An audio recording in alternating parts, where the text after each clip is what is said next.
بسم اللہ الرحمن الرحیم۔ افطار اذان پر کریں یا وقت پر؟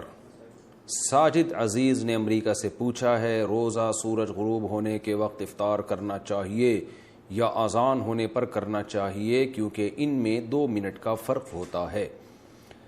جناب، روزہ سورج غروب ہونے پر کیا جائے گا، اور سورج غروب ہونے کا جو ٹائم نقشوں میں لکھا ہوتا ہے، احتیاط اس میں ہے کہ اس سے تھوڑا سا ٹھہر جائیں آپ، کیونکہ بعض دفعہ اس ٹائم پہ سورج غروب ہوتا نہیں ہے، اس کی بہت ساری سائنٹیفک وجوہات ہیں۔ احتیاط اس میں ہے کہ جو ٹائم لکھا ہوا ہے اپلیکیشن میں یا آپ کے پاس کوئی نقشہ ہے، تو اس سے 2 منٹ 3 منٹ آپ بہتر ہے ٹھہر جائیں۔ تو اس لیے یعنی تھوڑا سا اور اطمینان کر لیں آپ، گھڑیوں میں بھی بعض دفعہ فرق ہوتا ہے۔ اب اذان پہ اس لیے نہیں کہا جا سکتا کہ کیا پتہ اذان ٹائم پہ دے رہا ہے بندہ یا نہیں دے رہا، بعض دفعہ اذانیں ٹائم پہ سے پہلے بھی ہو جاتی ہیں، بعض دفعہ لیٹ ہوتی ہیں۔ تو اگر آپ کو یہ اطمینان ہے کہ آپ کے مسجد کے مؤذن صاحب واقعی غروب آفتاب کا یقین ہونے کے بعد اذان دیتے ہیں، تو پھر اذان پہ روزہ کھولیں، ورنہ اصل مدار جو ہے وہ غروب آفتاب پر ہے۔ کیا موبائل پر زکوٰۃ ہے؟ کیا موبائل پر زکوٰۃ فرض ہے؟ طارق خان۔ جناب، موبائل پر زکوٰۃ فرض اس صورت میں ہے کہ موبائل آپ نے بیچنے کے لیے خریدا ہو، یا آپ کی موبائل کی شاپ ہو جس میں موبائل آپ نے بیچنے کے لیے رکھے ہوئے ہیں، تو ان تمام موبائلوں پر، یا بلکہ جو بھی سامان پڑا ہوا ہوگا بیچنے کے لیے، اس سب پہ زکوٰۃ لازم ہوگی۔ ورنہ اگر موبائل آپ کے استعمال میں ہے یا ویسے ہی رکھا ہوا ہے، بیچنے کے لیے نہیں خریدا آپ نے، تو اس پہ پھر زکوٰۃ لازم نہیں ہے۔ کہ کمیٹی کے پیسوں پر زکوٰۃ کا حکم۔ اقبال صاحب راول پنڈی سے پوچھتے ہیں کہ میں نے کمیٹی ڈالی تھی، نیت یہ تھی کہ یا تو اپنی بیٹیوں کی شادی کرنی ہے یا پھر ان کے لیے پلاٹ یا مکان لوں گا، تو ان پیسوں میں زکوٰۃ ہوگی یا نہیں ہوگی؟ بالکل ہوگی، کیش اماؤنٹ میں ہر صورت میں زکوٰۃ ہوتی ہے۔ آپ کی اگر کمیٹی نکل چکی ہے تو جو پیسے خرچ ہو گئے وہ تو ہو گئے، جو زکوٰۃ کی تاریخ میں جو اماؤنٹ آپ کے پاس موجود ہے وہ، اور جتنے کمیٹی کے پیسے آپ نے ابھی قسطیں دینی ہیں، تو وہ قسطیں آپ مائنس کریں، جو اماؤنٹ بچے گا اس پہ آپ 2.5% زکوٰۃ دیں گے۔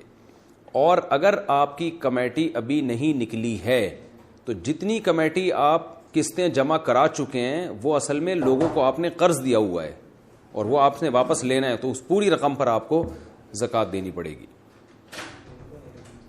تھکاوٹ کی وجہ سے 8 رکعت تراویح پڑھنا۔ کبھی کبھار ایسا ہوتا ہے کہ تھکاوٹ کی وجہ سے 20 رکعت تراویح پڑھنا بہت مشکل ہو جاتا ہے، کیا ایسی صورت میں ہم 8 رکعت تراویح پڑھ سکتے ہیں؟ عائشہ فاروق انڈیا سے۔ 20 رکعت تراویح سنت مؤکدہ ہے، اور سنت مؤکدہ کا حکم یہ ہے کہ بلا وجہ اس کو چھوڑنا یہ قابل ملامت ہے۔ ایسا شخص اگر بہت زیادہ تھکاوٹ ہے، بہت کوئی مسئلہ ہے یا طبیعت خراب ہے، تو پھر تراویح چھوڑی بھی جا سکتی ہے۔ بہتر یہ بالکل نہ چھوڑیں، کچھ نہ کچھ تو پڑھ لیں، تو اس میں 4 پڑھیں، 8 پڑھیں، 12 پڑھیں، 16 پڑھیں۔ 8 کے عدد کی کوئی خاصیت نہیں ہے۔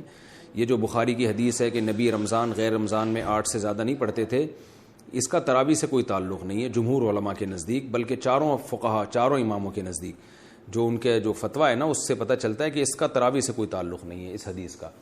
اور یہ حدیث بخاری ہی کی دوسری حدیث کے خلاف بھی ہے۔ دوسری حدیث میں بخاری میں آتا ہے کان یزید فی رمضان ما لا یزید فی غیرہ، نبی رمضان میں عام دنوں سے زیادہ عبادت کرتے تھے، تو اس سے پتہ چلتا ہے کہ رمضان میں آپ کی جو نماز ہے وہ 8 رکعتوں سے زیادہ ہوتی تھی۔ تو بخاری کی ایک حدیث کو لیتے ہیں، دوسری صحیح حدیث کا انکار کر دیتے ہیں، یہ کیسی بات ہوئی؟ تو اس لیے 8 کے عدد کی کوئی خاصیت نہیں ہے تراویح میں۔ ہاں، سنت مؤکدہ ہے تو اس میں مشکل ہو رہی ہے، کوئی واقعی تھکاوٹ ہے تو جتنی چاہیں پڑھ لیں، اللہ جتنی توفیق دے، 8 پڑھ لیں، 4 پڑھ لیں، 6 پڑھ لیں، 12 پڑھ لیں، جتنی زیادہ پڑھیں گے اتنا زیادہ ثواب ملے گا، لیکن نارملی 20 رکعت کا معمول بنانا چاہیے۔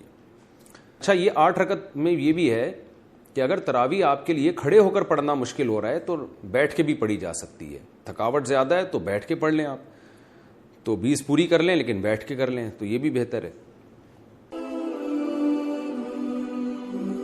آسک مفتی طارق مسعود۔